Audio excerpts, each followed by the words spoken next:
तो drug abuse के क्या क्या नुकसान होते हैं, ड्रग एब्यूज क्या है, किस तरीके की होती है, इन सब चीजों पे हम चर्चा करेंगे। क्योंकि अगर हम प्रिवेंशन करना चाहते हैं तो इन सब चीजों की जानकारी होना बहुत जरूरी है।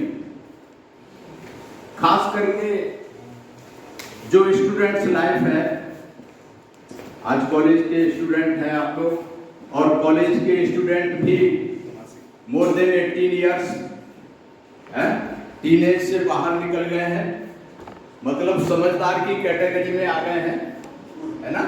टीनेज तक तो कुछ कहते हैं ना समझ, लेकिन जब टीनेज के बाद कॉलेज में आते हैं तो सोचते हैं, ये ऐसा प्रिज्यूम किया जाता है कि एडल्ट हो गए हैं, समझदार हो गए हैं, है ना। तो समझदार तो डेफिनेटली हैं ही आप लोग, बीएससी कंप्यूटर के हैं मोस्टली बच्चे, और किसी दूसरी स्ट्रीम के भी हैं, बीएड। तो बोथ कोर्सेज आर इम्पोर्टेंट। तो स्टूडेंट लाइफ में सबसे पहले चैलेंजेस क्या क्या है ना, ये ड्रग एब्यूज प्रिवेंशन से पहले ये जानना जरूरी है कि व्हाट आर दी चैलेंजेस। तो बताएंगे क्या क्या चैलेंजेस हैं। मैं इसलिए पूछ रहा हूं कि हमने भी कभी शराब नहीं पी, लेकिन सारी बात 1-1.5 घंटे तक शराब की बात करेंगे, है ना। तो इसका मतलब ये नहीं है कि अगर आप कुछ बताएंगे तो आप कोई यूज करते हैं, पीते हैं, ये कोई जरूरी नहीं है। It is for the sake of knowledge, for the sake of prevention. और हमने खास करके इस ड्रग एडिक्शन में बहुत सारी चीजें आप लोगों से सीखी हैं। हमें नहीं मालूम क्या क्या होता है, लेकिन आजकल जो बच्चे कर रहे हैं, एक दूसरे का पता रहता है, तो आप लोगों से बहुत कुछ नई नई टेक्निक्स जो आ रही हैं, नई नई चीजें आ रही हैं, रोज मार्केट में नई नई चीजें आ रही हैं, कौन सी है हमें नहीं पता। एक यही ग्रेटर नोएडा में किसी कॉलेज में एक मैम है psychologist, Mrs Saxena, doctor Saxena, उनका एक लेक्चर था कोरोना से पहले। तो उनको पहली बार बुलाया गया, तो उनको मालूम नहीं था कि भाई क्या पढ़ाना है, कैसे पढ़ाना है।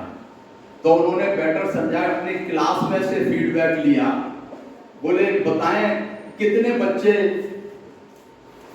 नशा करते हो। तो किसी ने कहा 10%, किसी ने कहा 20%, किसी ने कहा 50%। आई वॉज ऑल्सो, मतलब क्या कहते जी, आश्चर्य हुआ। तो उन्होंने बताया कि एक लड़की क्लास में खड़ी हुई, उसने कहा 99%। तो these are the amazing fact, and खतरनाक कह लें, आश्चर्यजनक कह लें, कुछ भी कह लें, तो ये जो फीडबैक है ये आप लोगों से मिलता है, जिसको हम आगे शेयर करने की कोशिश करते हैं। इसलिए शर्माने की, झिझकने की बात नहीं है। कोई भी क्वेश्चन आपकी समझ में आता है तो बताएं, कोई भी सजेशन आपकी समझ में आता है तो उसको बताएं। इसलिए मैं जानना चाह रहा हूँ स्टूडेंट लाइफ में चैलेंजेस क्या क्या है। हमने तो जितनी समझ थी वो लिख रखे हैं, इसके अलावा भी जैसे एकेडमिक प्रेशर है, एकेडमिक प्रेशर बहुत रहता है आजकल। तो डिवीजन का भी नहीं है, क्योंकि हमारे जमाने में जब मैं 10th 12th में पढ़ता था तो पास हो गए, गांव में बतासे बांटती है, वो जी लड़का पास हो गया, 3rd डिवीजन हुआ, 1st डिवीजन हुआ, कोई नहीं पूछता था, कोई जानता था। लेकिन आज तो 1-1% पे है। पेरेंट्स क्या कहते हैं कि भाई तेरे 95% आए, पड़ोस में उस लड़की के तो 98% आए, तेरे 3% कम कैसे रहेगा, तू ये बता। मतलब वो ये नहीं देख रहे 95% आ रहा है, उसका कोई एप्रिसिएशन नहीं है, उसके पड़ोसी के से 3% कम रह गए तो बहुत ज्यादा उसको परेशानी होती है। ऐसा होता है, नहीं होता? यस। उसके बाद है सोशल एंड पीयर प्रेशर। ये सोशल पीयर प्रेशर में आ गया कि IIMT में एडमिशन हो गया है, इंजीनियरिंग में या बीएड में, तो ये मान लिया जाता है, ये प्रिज्यूम कर लिया जाता है, IIT में एडमिशन हो गया तो ये प्रिज्यूम कर लिया जाता है कि इसको तो बहुत बड़ा पैकेज मिलने वाला है। ऐसा है, सब घर के लोग, रिश्तेदार ये सोचते हैं कि IIMT is one of the prestigious college of India, तो जो यहाँ एक बार आ गया कुछ ना कुछ बन के जरूर निकलेगा। अब यहाँ मेरे ख्याल से कितने स्टूडेंट होंगे? 1000 से ज्यादा होंगे। 8000 स्टूडेंट हैं IIMT में। 8000 स्टूडेंट में अगर आप बात करें सरकारी नौकरी की, IAS की बात करें, दूसरी की नौकरी, तो वो कुछ हजार में निकलती है ऑल ओवर इंडिया लेवल पे। तो अगर हम परसेंटेज वाइज देखें तो IIMT के हिस्से में मुश्किल से 2 या 4 पोस्ट आती है। अब उम्मीद तो सारे लगाए बैठे हैं कि भाई IAS बन जाएगा, IAS PCS बन जाएगा, नहीं इंजीनियरिंग सर्विस में तो जरूर निकल जाएगा। लेकिन जब नहीं निकलता तो फिर बहुत मुश्किल होता है। इधर राजस्थान में कोटा एक जगह है और कोटा में तो ये माना जाता है कि जो एक बार कोटा पहुंच गया वो तो जरूर IITian बन के आएगा। लेकिन IIT में पूरे ऑल ओवर इंडिया मेरे ख्याल से 800 या 1000 सीटें हैं और अगर हम पूरी इंडिया को कंपेयर करें तो कोटा के हिस्से में मुश्किल से 50 या 100 सीटें हैं। बाकी जो कई लाख बच्चे जाते हैं उनका क्या होगा? इसलिए सबसे ज्यादा सुसाइडल रेट कोटा में आपने देखे होंगे पिछले कई सालों से। वाई? ये इसलिए कि उसके दिमाग में ये आता है बच्चे के घर वालों ने इतना पैसा दे करके हमें भेजा, सब लोग उम्मीद लगाए बैठे कि IIT में एडमिशन हो जाएगा, एक बार नहीं हुआ चलो दूसरी बार हो जाएगा। जब बच्चे को लगता है नहीं हो पाता है तो या तो घर छोड़ देता है या दुनिया छोड़ देता है। तो ये पीयर प्रेशर बहुत खतरनाक चीज है। कट थ्रोट कंपटीशन हर जगह आजकल एक नंबर तो छोड़ो, आधे नंबर पर कंपटीशन है सब जगह, चाहे एडमिशन की बात हो, चाहे प्लेसमेंट की बात हो, चाहे सरकारी नौकरी की बात हो। उसके बाद अनसर्टेन फ्यूचर, क्योंकि या तो सरकार की पॉलिसी कह लें या देश की हालात कह लें, कुछ भी कह लें, सरकारी नौकरी टोटल नौकरी का मेरे ख्याल से जितना जॉब्स अपॉर्चुनिटी है उसका मुश्किल से 1 या 2% होती है सरकारी नौकरी। और हर कोई पेरेंट्स भी चाहते हैं कि वह सरकारी नौकरी मिले, तो सरकारी नौकरी तो मिलती नहीं। तो ये जो कंपटीशन है, अनसर्टेन फ्यूचर, क्या करेंगे?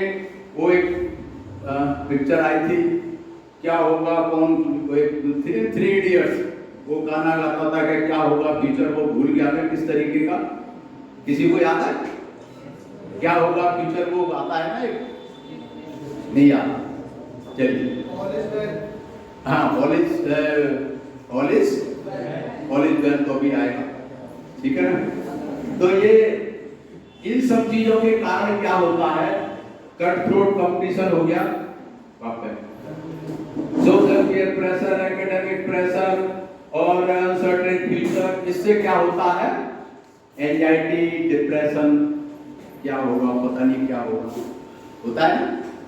आज की तारीख में पर्टिकुलरली आफ्टर कोरोना जो एंजाइटी डिप्रेशन खास करके यंगस्टर्स में, चाहे स्टूडेंट हैं चाहे पैकेज वाले हैं, जिनको बहुत अच्छे पैकेज मिले, वर्क फ्रॉम होम चला 2 साल, मेरे ख्याल से मोर देन 80% डिप्रेशन एंजाइटी के शिकार हुए।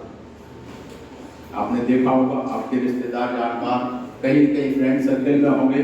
तो ये स्ट्रेस, एंजाइटी, ये सब चीजें आज का जो माहौल है, पढ़ाई का जो सिस्टम है, उसकी वजह से है। आज की तारीख में कोई इंटेलिजेंस ही नहीं देखता, कोई सिस्टम। आज की तारीख में केवल परसेंटेज और मार्क्स एंड पैकेज है। आपने आइंस्टाइन का वो सुना होगा, एक कार्टून है, पता नहीं मेरे पास इसमें होगा। आइंस्टाइन ने मेरे पास से 100-150 साल पहले एक कार्टून बनाया कि एग्जाम होना है, उसमें एक हाथी है, एक बंदर है, एक चिड़िया है, एक मछली है, उनका एग्जाम होना है।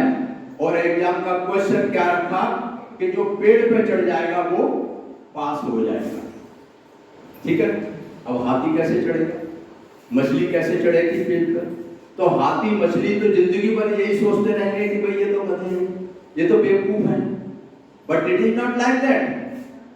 तो हमारा जो आज का एजुकेशन सिस्टम है, आइंस्टाइन ने उस समय जो सोचा था, जो बताया था, आज भी उससे ज्यादा हो गया, उससे कम नहीं हुआ, है ना।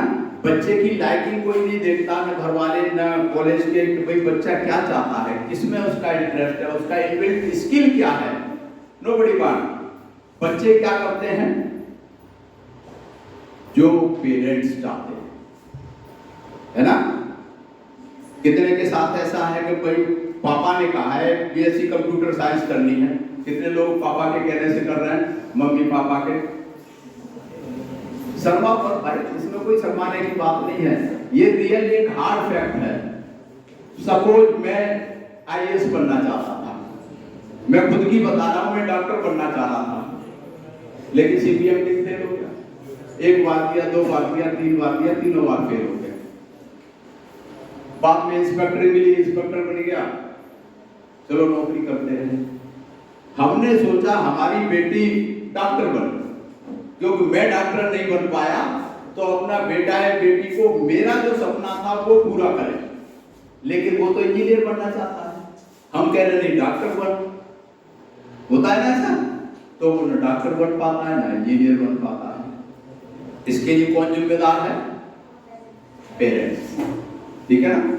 तो आजकल का जो पढ़ाई का सिस्टम है, पेरेंट्स, कॉलेज, सब सिस्टम, कोई भी नहीं जानना चाहता, कोई भी नहीं पूछता कि क्या करना चाहते हो, क्या बनना चाहते हो। एंजाइटी और डिप्रेशन जब आ जाता है तो फिर क्या होता है? क्या होता है? इसको दूर करने के लिए कोई बताएंगे क्या होता है? एक बियर पी ले, अब कह नहीं नहीं, अरे बियर में कुछ नहीं, ये तो जौ का पानी है, कुछ नहीं होता बियर से। दूसरा आएगा, अरे ये पाउडर है, थोड़ा सूंघ ले, सारी मुक्ति, सारा स्ट्रेस गायब। होता है ना ऐसा? अब जो डिप्रेशन में है, परेशान है, किसी की बात में आ जाएगा। सिगरेट के साथ में क्या चलता है? पहले सिगरेट चलती है, सिगरेट के अंदर गांजा भर के दे दिया जाता है, गांजा चलता है। आजकल तो हुक्का बार खुल गए हैं सब जगह, हुक्का में पता नहीं क्या क्या होता है, ग्रेटर नोएडा में भी होंगे, मुझे नहीं पता।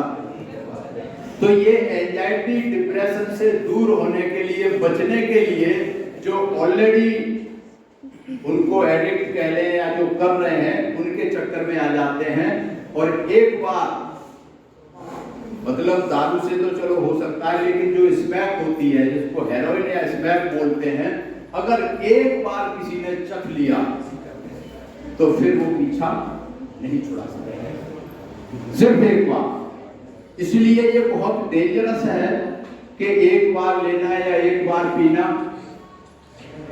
फॉर रिलैक्सिंग, ठीक है ना? रिलैक्सिंग के लिए करते हैं कि चलो आराम मिलेगा, बढ़िया नींद हो आ जाएगी, सो जाएंगे। एस्केपिंग फ्रॉम बैड मेमोरीज, कि मन अच्छा नहीं है, पुरानी बेकार की, डर लग रहा है, कुछ हो रहा है, एक पैक लगा लो, सो जाओ, मेमोरी दूर हो जाएगी। ईजिंग पेन, के शरीर में कहीं दर्द हो रहा है, दौड़ लगा ली थी, कसरत कर ली थी, दर्द हो रहा है, चलो भाई एक पैक लगा लो, एक बियर की बोतल पी लो, आराम मिलेगा। To cope with problems, problem हर किसी की लाइफ में है, छोटा हो, बड़ा हो, स्टूडेंट हो, कोई भी हो, हर किसी की लाइफ में प्रॉब्लम्स हैं। और प्रॉब्लम्स को फेस करने का एक हमारे अंदर विल पावर होनी चाहिए। विल पावर अगर है तो कर सकते हैं, विल पावर की अगर कमी है तो प्रॉब्लम को फेस करने के लिए, छुटकारा पाने के लिए ज्यादातर लोग ये करते हैं, अपना पी गए और बेहोश होकर के सो गए। पुअर एकेडमिक परफॉर्मेंस, नंबर अच्छे नहीं आए और कुछ हो गया, घर जाके क्या जवाब देंगे? भाई ठीक है, दारू पी के चलते हैं। बैड कंपनी, बैड कंपनी में बड़ा मुश्किल होता है अपने आप को बचाना, अपने आप को बचाना बड़ा मुश्किल होता है। तो बैड कंपनी में आगे दो मुश्किल, सोशल एंड पीयर प्रेशर। आपका कंपनी बन गई, फ्रेंड्स बन गए, उसमें 4 पीने वाले, 1 ना पीने वाला, चाहे सिगरेट है, बीड़ी है, गांजा, कुछ भी है, व्हाटएवर इट इज, तो 4 के 4 उसके पीछे पड़ेंगे। अरे भाई एक कस ले ले यार, एक कस में कुछ नहीं होता, मेरे नाम से ले ले यार, मेरे हाथ से ले लेना, है? बियर तो जौ का पानी है, 1 गिलास ले ले, 1 बोतल मत ले, 1 गिलास ले ले। मैं अपनी खुद बता रहा हूं, मैं कस्टम्स में नौकरी करता था, तो वहां बढ़िया वाली विदेशी जो स्कॉच बोलते हैं बहुत मिलती थी एयरपोर्ट पे। रोज एक इसकी स्कॉच की ब्लैक लेबल, रेड लेबल बोतल मिलती थी। और वहां जो हमारे साथी थे, नाइट ड्यूटी होती थी, उसके बाद पार्किंग में जाकर के सब पी करके 1-2 बोतल खत्म करके तब घर जाते थे। हम भी उनमें होते थे, भाई पी लो, भाई मैं नहीं पीता, अरे पी ले, कुछ नहीं हो रहा। मतलब पूरा हमारा 30-35 साल हमारी कस्टम की नौकरी रही, और पूरे डिपार्टमेंट में जब पार्टी वगैरह होती थी तो मुश्किल से 5 या 10 लोग हैं जो नहीं पीते थे, बाकी सारे पीने वाले। इवन रिश्तेदार, हमारे घर एक रिश्तेदार आए, दारू पीते थे, हमने कहा ना तो हम पीते हैं ना पिलाते हैं, बड़ा मुश्किल, बोले आज के बाद हम नहीं आएंगे। हमने की आपकी मर्जी, और वो जिंदगी में नहीं आए, मरते मर गए, कभी हमारे घर नहीं आए। हमारे एक दोस्त 4-5 लोग दारू पी रहे हैं, बोले भाई पी लो, आज खुशी का दिन है, आज ये है। बोले नहीं पियोगे तो दोस्ती खत्म। मैंने कोई बात नहीं, दोस्ती खत्म हो जाने दो। दोस्ती खत्म हो गई, आज तक बात नहीं हुई, 25 साल हो गए। तो ये चीजें आपको फेस करनी पड़ेगी अगर आप स्ट्रांगली अपने ऊपर फेथ रखना चाहते हैं, तो ये चीजें फेस करनी पड़ेगी। तो ये पीयर प्रेशर को झेलना बड़ा मुश्किल काम है, लेकिन अगर आप स्ट्रांगली खड़े हैं तो कोई दुनिया की ताकत आपको जबरदस्ती पिला नहीं सकती। पीयर प्रेशर का सामना करना है आउट ऑफ क्यूरियोसिटी, इग्नोरेंस। बहुत सारे लोग, बच्चे या बड़े, इसलिए भी पीते हैं क्या दूसरे लोग पी करके झूमते हैं, कैसा लगता है, हम भी जरा टेस्ट करके देखें।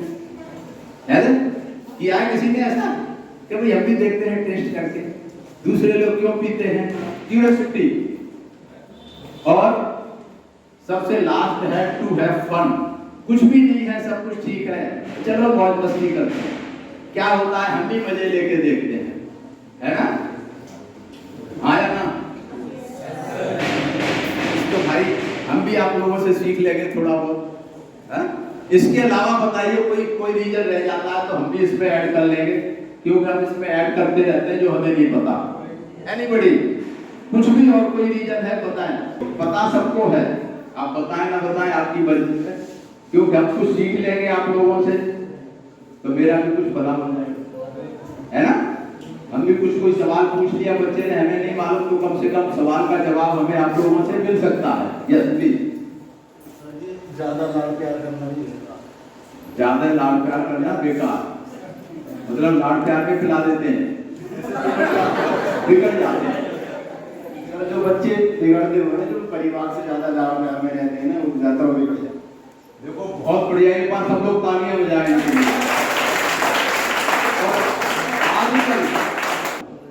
हमारे जमाने में मैं खुद 8 भाई बहन, हमारे एक आध की बात पड़ जाए कर जाए कोई परवाह नहीं किसी को, भाई 2 भी बन जाए तब भी 4-5 रह जाएंगे, ठीक है ना। लेकिन आजकल क्या है, एक बच्चा है एक बच्ची है, तो भाई से संभाल के रखना है, लाड़ प्यार इतना कर देते हैं कि बच्चे की आदत खराब हो जाती है, ठीक है ना। और अभी मैं रिटायर्ड हुए मुझे 6 साल हो गए, मैं भी एमए कर रहा हूँ साइकोलॉजी से। एमए जब साइकोलॉजी में कर रहा तो उसमें एक चैप्टर आया कि बच्चे कैसे बिगड़ते हैं। उसमें उन्होंने दिया है कि parents are the major factor बच्चों को खराब करने के लिए, और पेरेंट्स में भी माँ के लिए स्पेशली कहा है कि माँ बच्चे का भविष्य खराब करने में सबसे बड़ा रोल होता है। ये साइकोलॉजी में लिखा हुआ है, पहले मुझे नहीं मालूम था, लेकिन अभी अब मैं साइकोलॉजी से एमए कर रहा हूं तो मुझे पता लगा। तो इसलिए ये बहुत बढ़िया बात कही है। तो क्या कर सकते हैं आप लोग इसके लिए, क्या कर सकते हैं बताइए।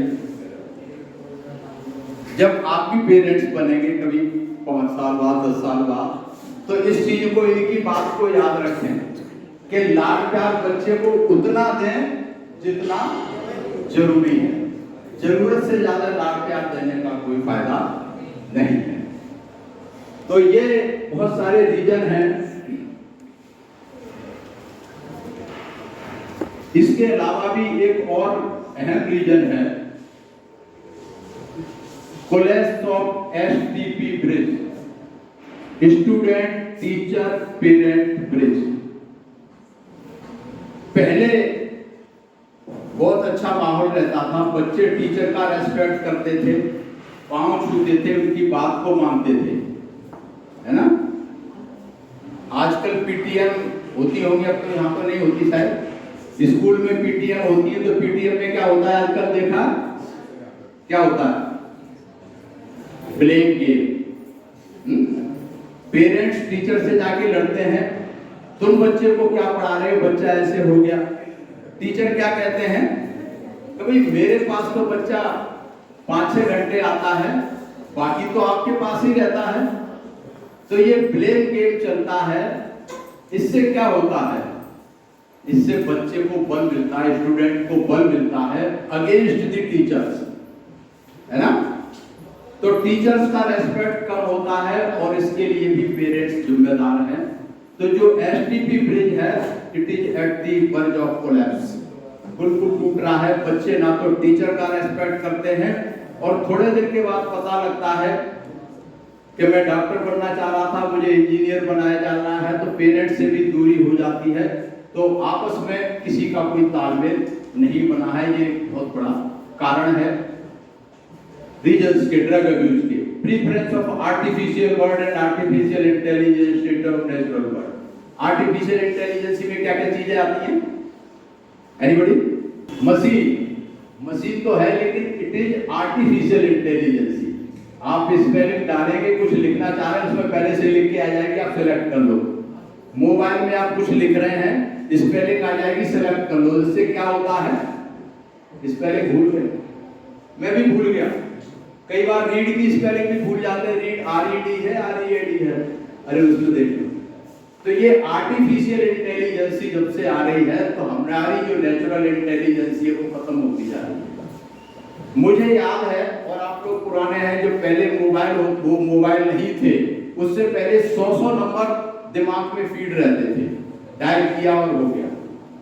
मोबाइल में फिर आई 100 की मेमोरी, फिर 200 की मेमोरी आई, सारे नंबर मोबाइल में फीड हो गए। अब मैं अपनी बता रहा हूं, मुझे अपनी घरवाली का नंबर याद नहीं है ना, तो कोई उसमें से निकाला नाम और डायल कर दिया क्या नंबर है, कुछ नहीं। तो आर्टिफिशियल इंटेलिजेंस बहुत खतरनाक होती जा रही है, जिसके कारण हमारा दिक्कत होती है। और बच्चे क्या करते, हो सकता है आप लोग भी करते हो या ना करते हो। क्लास में प्रोफेसर साहब पढ़ा रहे हैं, कुछ भी पढ़ा रहे हैं, नीचे मोबाइल किया, गूगल पे सर्च किया, सर ये गलत पढ़ा रहे हैं, गूगल तो ये कह रहा है। मतलब अपने प्रोफेसर पे भरोसा नहीं है, गूगल पे इतना भरोसा करके जो गूगल कह रहा है वही सही है। तो जो आर्टिफिशियल इंटेलिजेंस है ये बहुत खतरनाक है। यूज करें but up to certain extent. अगर डिपेंडेंस हो जाएंगे आर्टिफिशियल इंटेलिजेंस पे तो फिर बहुत मुश्किल होता है। मॉडर्न लिविंग स्टाइल में बहुत सारी चीजें जो अभी डिस्कस कर चुके हैं हम। Excessive misuse of modern technology.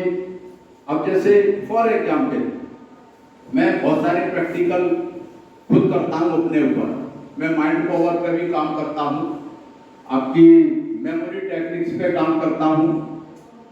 तो जो मोबाइल का व्हाट्सएप की अगर हम बात करें तो आजकल हो गए हैं व्हाट्सएप के एडिक्ट ज्यादा हो गए। ड्रग एडिक्शन की बजाय मोबाइल एडिक्शन बहुत ज्यादा हो रहा है। थोड़े दिन में इसके डी एडिक्शन सेंटर बनाने पड़ेंगे मोबाइल के।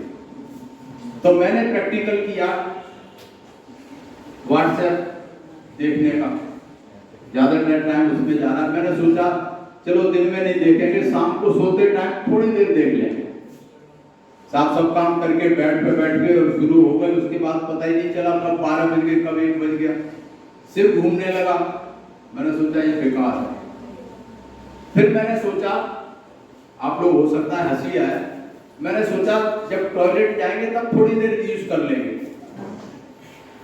बैठ के सीट पे उसमें लगे हुए, पता ही नहीं, भूल गए हम किस लिए आए थे, क्या कर रहे थे। 1 घंटा टॉयलेट में बैठे, घर वाले दरवाजा खटखटा रहे हैं, वो भी हमने छोड़ दिया। तो ये सारी चीजें ऐसी हैं कि एडिक्शन हो जाती तो आपको टाइम का पता नहीं लगता, और ये बहुत खतरनाक चीजें हैं। उसके बाद हमने बिल्कुल छोड़ दिया। जब 1-1 हजार हो जाते हैं, करीब 150 ग्रुप है, तो जब टाइम होता है, कोई काम नहीं होता, उसे सबको डिलीट कर देता हूँ और मुझे मेंटली बहुत रिलीफ मिलता है। और व्हाट्सएप और फेसबुक पे कई बार तो ऐसा होता था कि कोई कमेंट एडवर्स आ गया, मुझे अच्छा नहीं लग रहा, तो मैं सोचता हूं कि ये आदमी अगर मिल जाए तो उसे जूते से मारो। इतनी गुस्सा आती है, दिमाग को हर ठंडा जाता है और 2 दिन तक 4 दिन तक याद रहता है कि यार इस आदमी को मिलेगा तो मैं जरूर कहूंगा, उस पर गुस्से में लिख देंगे उल्टा सीधा। होता है ना ऐसा? तो इससे क्या होता है? इससे वो तो नहीं देख रहा, वो तो नहीं सुन रहा, हम अपना दिमाग खराब कर रहे हैं, अपनी शांति भंग कर रहे हैं। तो ये जो चीजें हैं बहुत ही खतरनाक हैं। अभी ड्रग्स के बारे में ये एक गवर्नमेंट ऑफ इंडिया का सर्वे है, इसमें क्या है, medical college hospital that peer pressure and interest are the key reasons. सबसे ज्यादा पीयर प्रेशर और स्ट्रेस सबसे ज्यादा किसी डॉक्टर की, ये वो डॉक्टर देवेंद्र उनकी फाइंडिंग है। अभी और एक और रियलिटी है कि about 50% of them had tried at least one of the illicit grade. जो बच्चे 9th ग्रेड तक पहुंचे हैं वो 50% यूज कर चुके हैं। और ये स्टैटिस्टिक्स पुरानी है। मैं जब ट्रेनिंग कर रहा था, मैंने नेशनल ये जो इंस्टीट्यूट है इससे मैंने ट्रेनिंग की है, तो प्रैक्टिकल ट्रेनिंग के लिए दिल्ली में त्रिलोकपुरी 15 दिन की वहाँ एक ड्रग डी एडिक्शन सेंटर है, वहाँ हमारी ड्यूटी लगी प्रैक्टिकल देखने के लिए। तो वहाँ हमने देखा कि 6th क्लास के बच्चे उसने सारी चीजें यूज कर रखी, कोई चीज ऐसी नहीं छोड़ी नशे की जो उसने यूज ना की हो। और ज्यादातर बच्चे ऐसे हैं, 6वीं से लेके 8वीं 9वीं तक के बच्चे ज्यादातर ड्रग एडिक्ट, और एक नहीं, उन्होंने कोई चीज छोड़ी नहीं। तो ये बहुत ही खतरनाक स्थिति है। और एक और सर्वे है कि जो ओपियम है, अफीम, हेरोइन, ओपियम के यूजर जो है एक बार में एक दिन के लिए 300 से 400 रुपए एक दिन में खर्च करते हैं जो एडिक्ट हो जाते हैं। और जो हेरोइन और दूसरी चीजें हैं उनके अगर एडिक्ट हो गए तो एक दिन में 1200 से लेकर के 2000 एक दिन का खर्चा है। उसके लिए क्या करते हैं, जो एडिक्ट हो जाता है उसको चाहिए एट एनी कॉस्ट, उसके लिए चोरी करेगा, झूठ बोलेगा। इवन हमारे साथ कुछ एडिक्ट भी ट्रेनिंग कर रहे थे जो रिफॉर्म हो गए, तो एक ने बताया हमने अपने घर के पंखे उतार के बेच दिए। घर के पंखे गर्मी में उतार के बेच दिए, गर्मी में पड़े कोई दिक्कत नहीं। एक ने अपने घर पे जो जीने में ग्रिल लगी होती है वो काट के बेच दी। तो कुछ भी करेगा इसके लिए, और चोरी डकैती कुछ भी चीजें हैं ये सब करने के काम करते हैं। अब ये एडिक्टिव सब्सटेंस होते क्या है ना, ये प्रिवेंशन के लिए जानकारी होना जरूरी है कि एडिक्टिव सब्सटेंस क्या क्या होते हैं, क्या होता है। एनी सब्सटेंस जिसको खाने से, पीने से या सूंघने से, खाने से, पीने से या सूंघने से हमारा कॉन्शसनेस, हमारी सोच, हमारी जागरूकता पर फर्क पड़ जाए, है? हमारा परसेप्शन चेंज हो जाए किसी के बारे में, हमारा मूड चेंज हो जाए, थिंकिंग प्रोसेस चेंज हो जाए, बिहेवियर, मोटर फंक्शन हमारे इफेक्ट हो जाए, तो समझ लो वो चीज एडिक्टिव सब्सटेंस है। उससे हमें दूर रहना चाहिए। इनको साइकोएक्टिव सब्सटेंस भी बोलते हैं, साइकोएक्टिव ड्रग्स भी बोलते हैं, और कॉमन लैंग्वेज में इसको ड्रग्स बोलते हैं सभी को। अब ये होते क्यों हैं, सर्टेन एडिक्टिव क्यों होते हैं, इसका आपको समझना पड़ेगा कि जब हम इन चीज को खाते हैं, सूंघते हैं या पीते हैं तो ये हमारे ब्लड स्ट्रीम में जाते हैं। ब्लड स्ट्रीम में एंटर करके ये हमारे स्पेसिफिक बॉडी पार्ट जैसे हमारा ब्रेन, हार्ट, लंग्स, इनको जो है इफेक्ट करते हैं। ब्रेन और सेंट्रल नर्वस सिस्टम, ब्रेन और सेंट्रल नर्वस सिस्टम होता है मतलब खोपड़ी से लेकर के हमारी रीढ़ की हड्डी तक, ये सारा हमारे जो कंट्रोल है ये पूरे सेंट्रल नर्वस सिस्टम के पास होता है और इसी को इफेक्ट करते हैं। सेंट्रल नर्वस सिस्टम को इफेक्ट करता है तो हमारी सोचने की, समझने की शक्ति, याद करने की, सभी इससे इफेक्ट होती है। और रेगुलर यूज करते हैं तो फिर बहुत मुश्किल होती है। ये हमारा ब्रेन का पार्ट है। आप देख रहे हैं बीच वाला सर्किल, ये जो है मिड ब्रेन जिसको कहते हैं, मिड ब्रेन का बहुत ही इंपॉर्टेंट पार्ट होता है। तो ये जो मिड ब्रेन है, इस मिड ब्रेन को डायरेक्टली इफेक्ट करता है। और जब मिड ब्रेन इफेक्ट होता है तो फ्रंटल रीजन, इसमें region controlling emotions, thinking, judgment, memory, ये अलग अलग पार्ट है ब्रेन के। ये सारे पार्ट जो है उससे इफेक्ट होते हैं। एक बार नशे करने से आपकी मूवमेंट, आपने देखा होगा शराबी कैसे चलता है, दारू पीने के बाद झूम के चलता है, तो मूवमेंट भी कंट्रोल नहीं रहता। अब न मूवमेंट कंट्रोल में रहता है, न कोई कोऑर्डिनेशन, या तो भूल ही जाती, जजमेंट भी भूल जाते हैं क्या है, और विजन भी गड़बड़ होता है कई बार। बहुत सारी चीजें हैं, अलग अलग जो ड्रग्स है वो अलग अलग इफेक्ट करती हैं। कोई जो है विजन को इफेक्ट करती है, कोई मेमोरी को इफेक्ट करती है, अलग अलग चीजों को इफेक्ट करती है। तो ये प्रोसेस है कि भाई कैसे कंट्रोल करता है ये। इसको रिवार्ड पाथवे बोलते हैं, जो दिखाया रिवार्ड पाथवे। रिवार्ड होता है कुछ इनाम दिया जाए। तो जब दारू पीते हैं तो इसको बहुत अच्छा लगता है, मिड ब्रेन को थोड़ी देर के लिए बहुत अच्छा लगता है और पिए। तो होता क्या है, पहले एक पैक से नशा हो जाता है या एक सिगरेट से हो जाता है, 1 महीने के बाद और चाहिए आधा पैक, उससे मजा नहीं आया।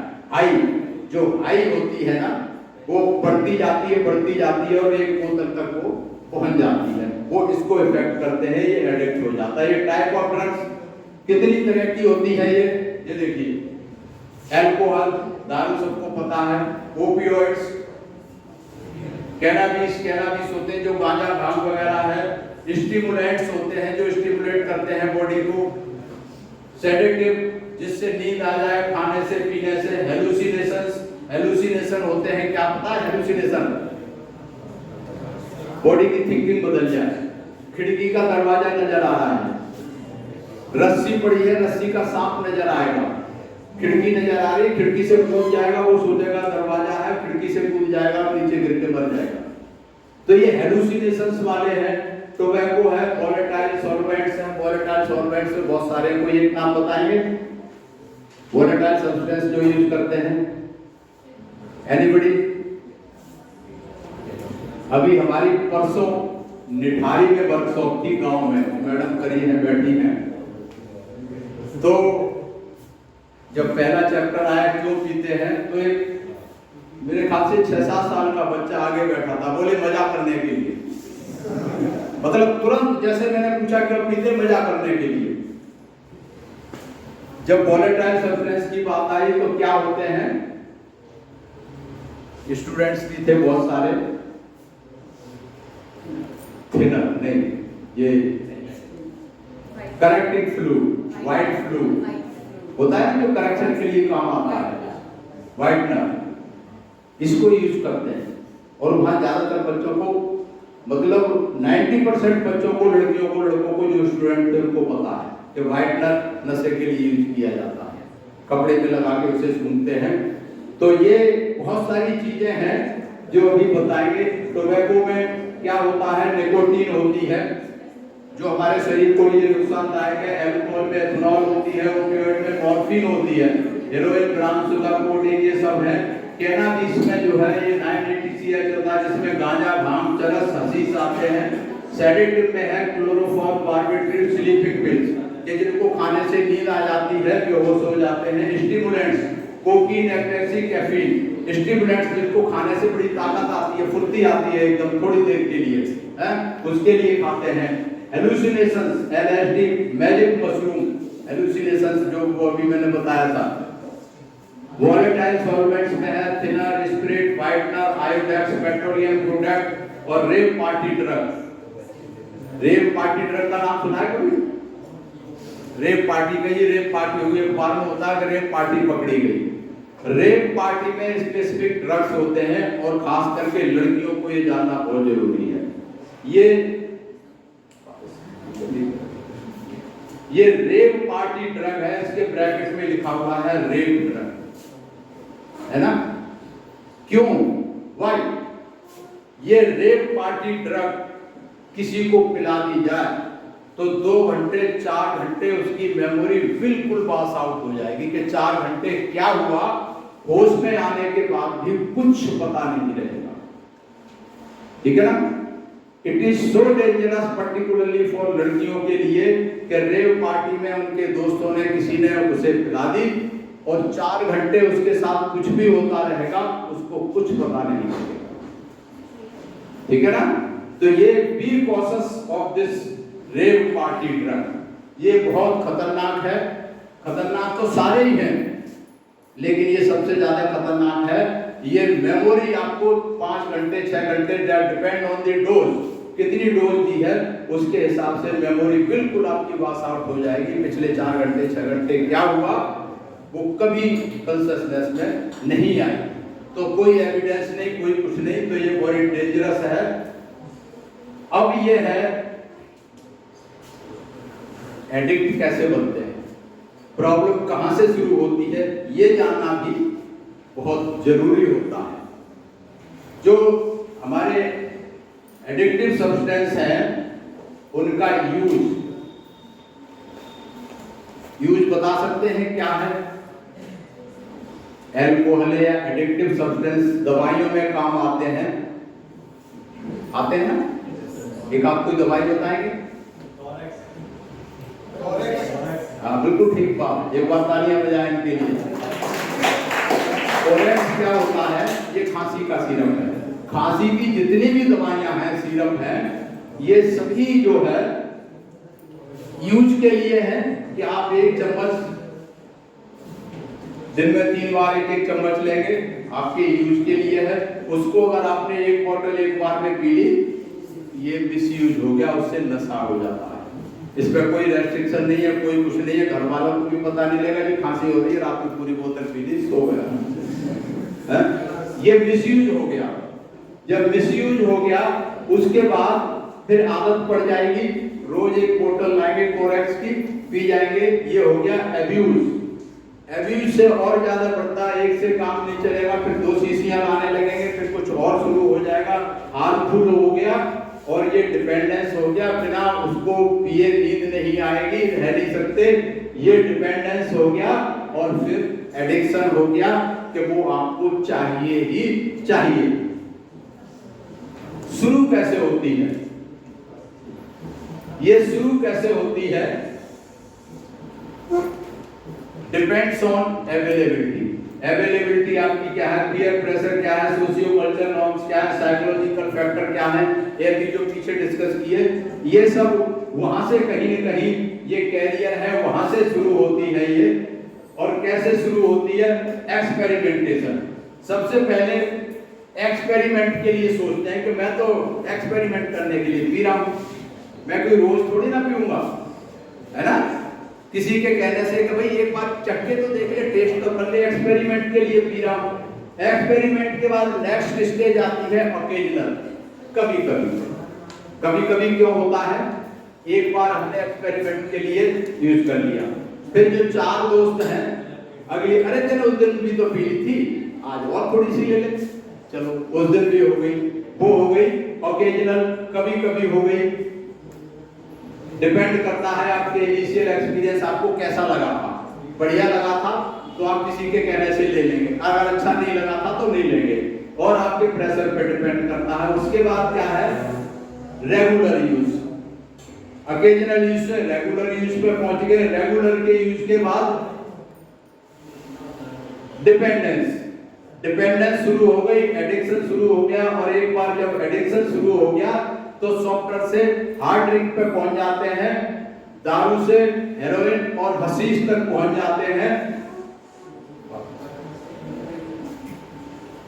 एल्कोहल से चरस पे पहुंचे, चरस से हेरोइन पे पहुंचे, और हेरोइन से लेकर के फिर इंजेक्शन लगाते हैं। इंजेक्शन वाली भी आती है ना, पता है? एक तो सूंघने वाली आती है, पन्नी पे जला के आग लगा के सूंघते हैं, एक इंजेक्शन लगाते हैं। तो आप कहीं घूमते हुए जाएंगे ना, इधर झाड़ियों पे, कुश्ते पे मैंने देखा है, कुश्ते पे मैं आता जाता रहता हूँ, तो वहाँ 4-5 इकट्ठे होकर के ऐसे बैठे हैं और जला करके उसको सूंघ रहे हैं। तो इसका मतलब वो हेरोइन और उसके सूंघने वाले हैं, वो बहुत खतरनाक चीज है। तो ये जो है हार्डर से उस पर पहुंच जाते हैं और ये खतरनाक स्थिति में पहुंच जाते हैं। इसलिए हमें क्या करना चाहिए कि हमें फर्स्ट स्टेज पर ही बचना चाहिए। अगर हमने फर्स्ट स्टेज कहते हैं किसी भी यात्रा के लिए, बड़ी से बड़ी लाख किलोमीटर की यात्रा हो, उसके लिए पहला स्टेप सबसे ज्यादा इंपॉर्टेंट है। पहला स्टेप अगर आपका उठ गया तो 1 लाख किलोमीटर की यात्रा तय हो जाएगी। इसलिए ड्रग्स के मामले में पहला स्टेप फर्स्ट टाइम ही आपने क्या करना है फर्स्ट टाइम? अवॉइड। कैसे अवॉइड करेंगे? हैं? नो, से नो टू ड्रग्स। से नो टू ड्रग्स। नहीं पीना, नहीं चखना, हमें नहीं चाहिए, ये बहुत खराब चीज है, तुम भी मत पियो। अरे नहीं, अच्छी चीज है भाई, हमें नहीं चाहिए। नहीं पीना। से नो टू ड्रग्स, ये बहुत जरूरी है। इसके कॉन्सिक्वेंसेस क्या है? कॉन्सिक्वेंसेस समझ लीजिए। सबसे पहले तो आपकी पीने वालों की हेल्थ खराब होती है। आपने देखे होंगे जो नशा करते हैं, किसी भी चीज का नशा करते हैं, उनकी हेल्थ खराब होती है। जब हेल्थ खराब होती है तो फैमिली डिस्टर्ब होती है, फैमिली वाले परेशान होते हैं, फैमिली डिस्टर्ब होती है तो समाज में जिस गली मोहल्ले सोसाइटी में रहते हैं वहाँ के लोग भी अवॉइड करते हैं। ये तो नशेड़ी है, इससे दूर रहो, नशेड़ी है, भगेड़ी है, पता नहीं क्या क्या नाम दे देते हैं, इससे दूर रहो। उसके बाद ऑक्यूपेशनल, जब ज्यादा हो जाता है तो फिर काम जहाँ करते हैं, चाहे सरकारी नौकरी चाहे प्राइवेट नौकरी, वहां से भी छुट्टी कर दी जाती है। भैया तो दारू पी रहा तो घर में बैठ के दारू पी, नौकरी भी गई। जब नौकरी गई तो फाइनेंशियल प्रॉब्लम, पैसा कहाँ से आए? फाइनेंशियल जब प्रॉब्लम आएगी तो क्या करेंगे? फिर क्या करेंगे? अब पीनी तो है, लग गई तो क्या करेंगे उसके लिए? चोरी। कौन बोले? किसने बोला चोरी? इधर से आई थी आवाज। चोरी, यस, एक बार तालियां बजाएं इनके लिए। सबसे पहले वो चोरी करना शुरू करेगा, घर वालों के आगे झूठ बोलेगा, हैं? कुछ भी करेगा, लेकिन उसे एक पैग या एक पुड़िया या वो चाहिए। तो फाइनेंशियल जब नुकसान होगा, जब चोरी चकारी करेगा तो फिर आगे का स्टेप क्या आएगा?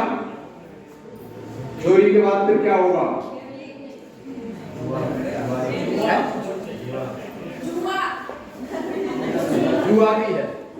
जुआ भी है। कभी चलो कहीं ना कहीं मिल जाएगा कुछ जुए में, और जुए के बाद आगे फिर क्या होगा? चोरी और जुए के बाद जेल हो जाए। ठीक है ना? तो जब चोरी 1 बार 2 बार 4 बार, कभी न कभी तो पकड़े जाएंगे, तो फिर लीगल कॉम्प्लिकेसी आएगी। लीगल कॉम्प्लिकेसी आएगी, आप पुलिस वाले पकड़ के ले जाएंगे। तो जो लीगल कॉम्प्लिकेशंस आ रहे हैं तो ये सारा कुछ फिर बर्बाद हो जाता है मुकदमे और इसमें। ये इसके नुकसान है दारू शराब पीने के।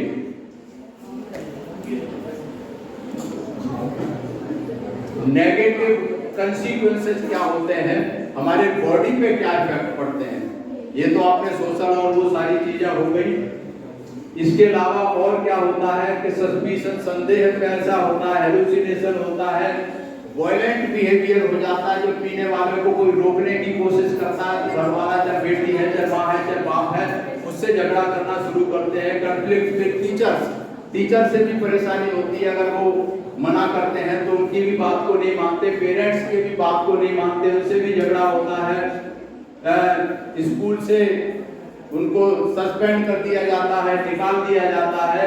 सुसाइडल टेंडेंसी आती है। एडिक्शन से कई बार क्या होता है, उसके दिमाग में सुसाइडल टेंडेंसी आती है तो सुसाइड भी कर लेते हैं बच्चे। Impaired judgment, impulsive acting without it, और ये सेल्फ कंट्रोल, ये बहुत सारे कंसीक्वेंसेज हैं जो कि नशा करने से होते हैं। इसके अलावा फिजिकल हेल्थ, रेस्पिरेटरी हमारी हेल्थ खराब होती है, मेंटल हेल्थ खराब होती है, लर्निंग एबिलिटी कम होती है, लॉस ऑफ गुड टाइम होता है, ब्रेन डैमेज होता है, पर्सनालिटी ग्रोथ, इन सब चीजों पर फर्क पड़ता है। हमारी करने से लीगल रिस्क भी बढ़ती है, सेफ्टी रिस्क भी बढ़ती है, रिस्क ऑफ लाइफ भी बढ़ती है। खास करके जो इंजेक्शन वगैरह यूज करते हैं, HIV वगैरह, एड्स वगैरह जो बीमारियां हैं, ये ड्रग्स के कारण ज्यादा होती है 90% केसेस में। अभी ये बहुत इंपॉर्टेंट फैक्टर है जो हमारा ब्रेन है।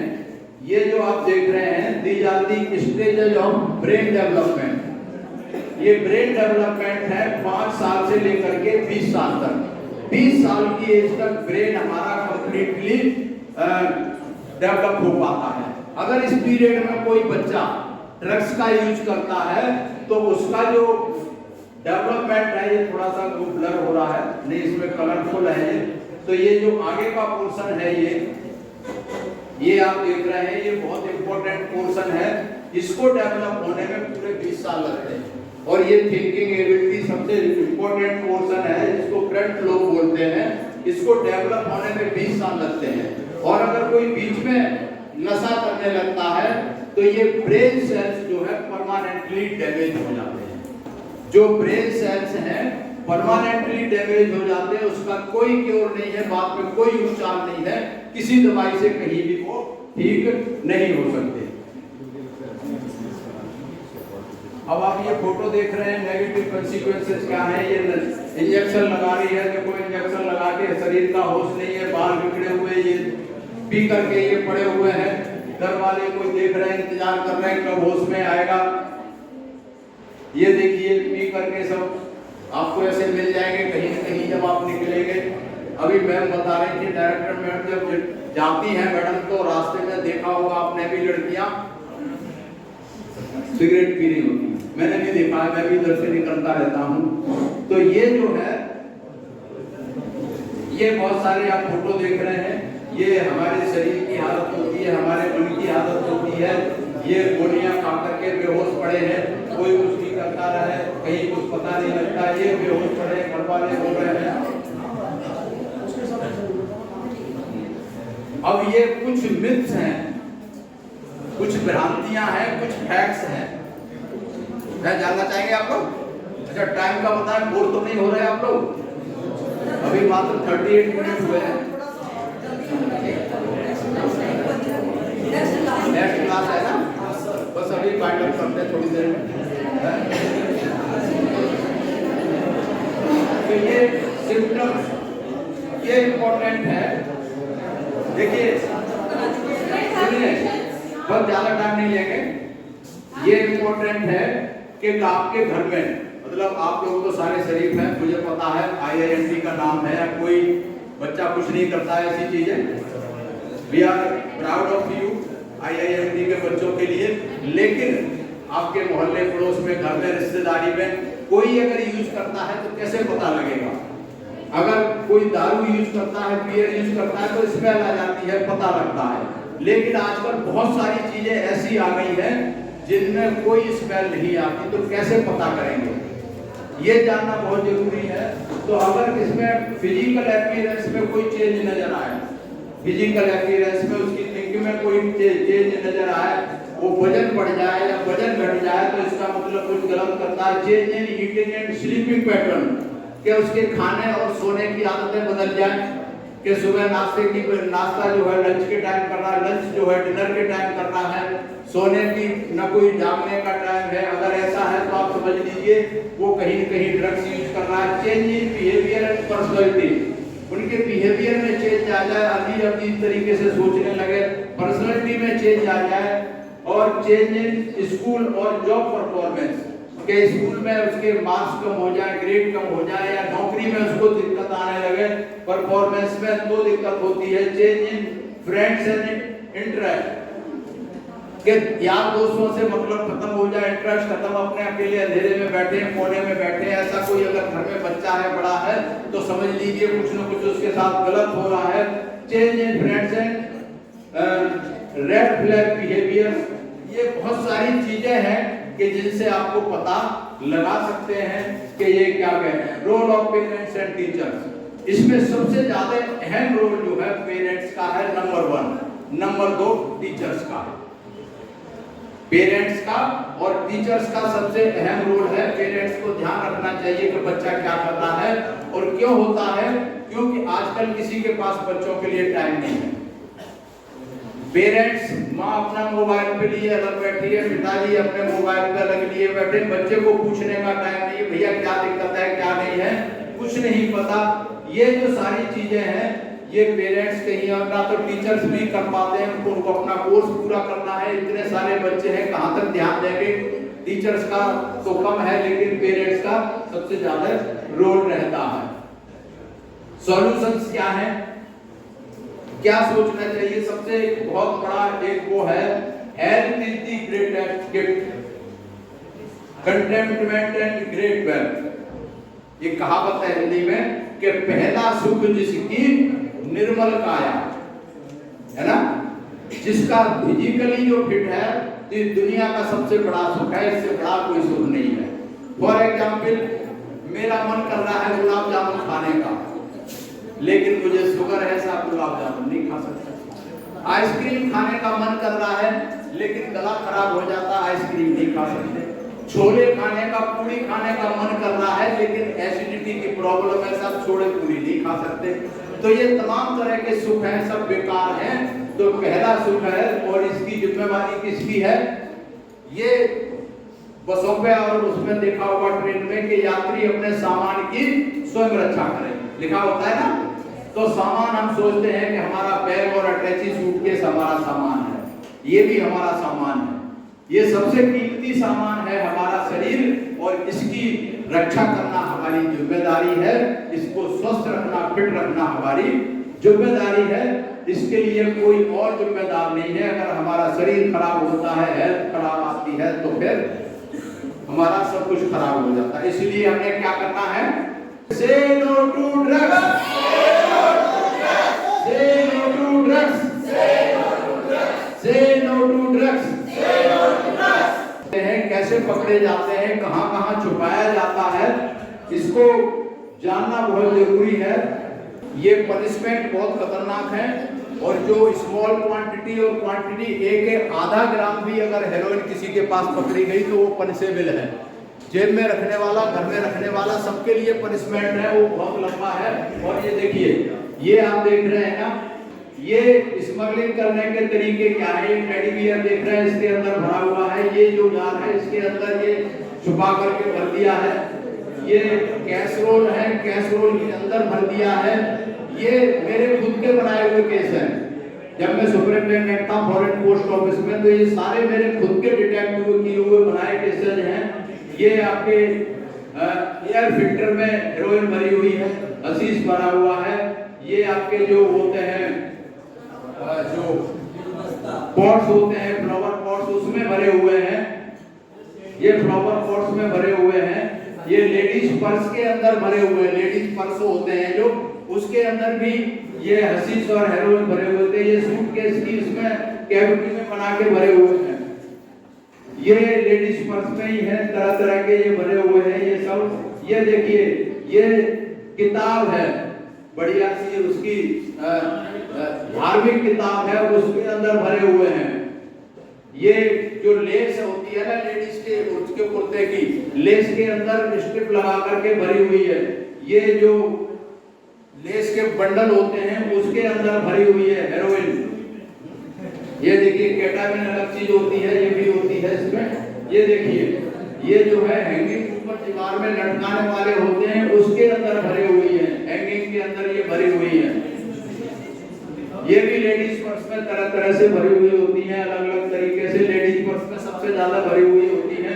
ये स्टैंड है जो ये देख रहे हैं ना, कैमरे का स्टैंड, ये स्टैंड के अंदर भरी हुई है। इसमें नली में ये डाल देते हैं, ये निकल रही है।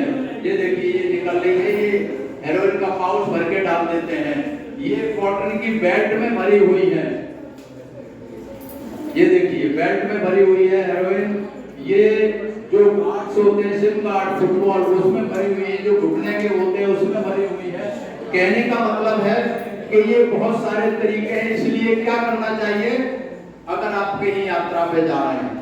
देश में विदेश में कहीं भी जा रहे हैं, बस से जा रहे हैं, ट्रेन से जा रहे हैं, हवाई जहाज से जा रहे हैं, इसलिए कोई अगर सामान देता है कि भाई ये मेरा बैग पकड़ लो, वहां मुझे बाहर चल के दे देना, कोई अगर कहता है कि मेरा सामान ज्यादा हो गया, मेरा बैग ट्रॉली पे रख लो, किसी का सामान कहीं भी, कोई कहता है कि ये मिठाई का डिब्बा है, मेरे चाचा को दे देना वहां, ये मिठाई का डिब्बा है, या कोई शादी का कार्ड भी देता है कि कोई वहां दे देना, 10 कार्ड दे दिए, इसलिए किसी को कोई अननोन पर्सन से कुछ भी नहीं देना।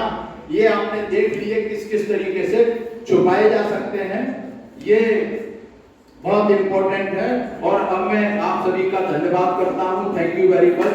ये सर्टिफिकेट दिए जाएंगे, ये सर्टिफिकेट्स आपके लिए इंपॉर्टेंट है, कभी कोई जरूरत पड़ती है तो आप दिखा सकते हैं कि हमने ये ड्रग अब्यूज का ये कोर्स किया हुआ है, ये वर्कशॉप हमने अटेंड किया हुआ है, ये बाद में आपको मिलेगा। खड़े हो जाएं, खड़े होकर के हाथ ऐसे करें। मैं प्रतिज्ञा करता हूं कि मैं कभी भी नशे की किसी भी वस्तु का इस्तेमाल नहीं करूंगा। मैं ये भी प्रतिज्ञा करता हूं कि घर के किसी मेंबर या दोस्त को भी करने से रोकूंगा। ठीक है, आज मैंने आप सबको एक प्रतिज्ञा कराई है।